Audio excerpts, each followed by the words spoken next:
క్షమించు రామన్న కమిషన్ పేరుతో మీ నాయకులు మా రక్తాన్ని పీల్చేశారు, మీ అహంకారాన్ని ఈసారి ఓటుతో ఓడిస్తాం. సిరిసిల్ల ఓటర్ పేరిట కేటీఆర్ కు బహిరంగ లేఖ అంటూ చూస్తున్నాం. గులాబీ కోటలో మారుతున్న గాలి, క్షమించు రామన్న, ఈ మా ఓటు ఈసారి కారు హద్దులు దాటిపోతుందట. ఓ మంచిదే. జీ హుజూర్ క్యాంపులు ఆత్మగౌరవానికి సంఖ్యలు.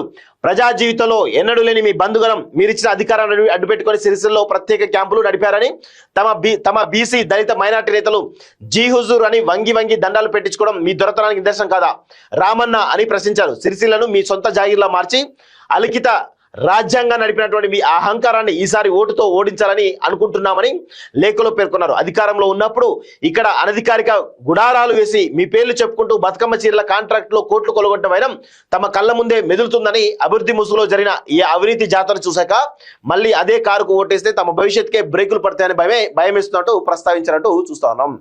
సో కేటీఆర్ అక్కడ ఉండడు.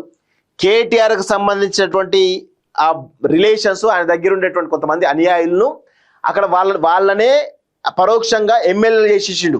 షాడో ఎమ్మెల్యే అన్నట్టు వాళ్ళు చెప్పినట్టే సిరిసిల్ల జరగాలి. ఈవెన్ కేటీఆర్ కూడా ఆ సిరిసిల్ల ఏం జరుగుతుందో ఇన్వాల్వ్ కాడు.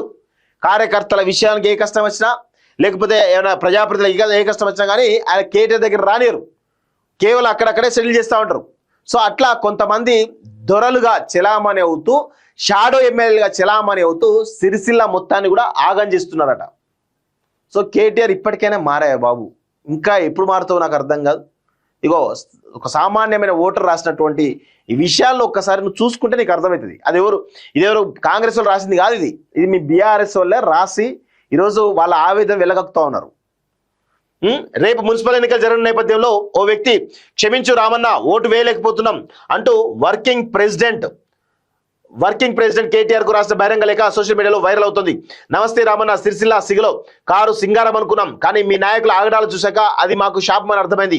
అభివృద్ధి రంగుల వెనుక అవినీతి చీకట్లు చూసాం, అందుకే ఈ మున్సిపల్ ఎన్నికల్లో కారు గుర్తుకు ఓటు వేయలేకపోతున్నాం, మమ్మల్ని మన్నించు రామన్న అంటూ అతడు లేఖలో పేర్కొన్నారు. ప్రభుత్వ పథకం ఏదైనా అది తమ గడప తొక్కాలంటే మీ కమిషన్ వీరుల కన్ను పడాల్సిందేనని, సంక్షేమం పేరుతో మీరు పంపిన ప్రతి రూపాయిలో మీ నాయకులు జలగల్లా తమ రక్తాన్ని పీల్చేశారని ఆవేదన వ్యక్తం చేశారు. పర్సంటేజ్ల లెక్కలు తలుచుకుంటేనే మళ్ళీ కారు గుర్తుపై నొక్కిన వేలు అపరాధ భావంతో వణిగిపోతుందని రాసుకొచ్చారు. కోట్లకు పడగలెత్తిన మీరు అంటూ చాలా అద్భుతంగా రాసిండు ఒక వ్యక్తి, సామాన్యమైన వ్యక్తి, బీఆర్ఎస్ పార్టీ అభిమాని రాసినటువంటి ఒక లేఖ ఇది. నిజంగా ఇది ఇప్పటికైనా కేటీఆర్ మారాలి.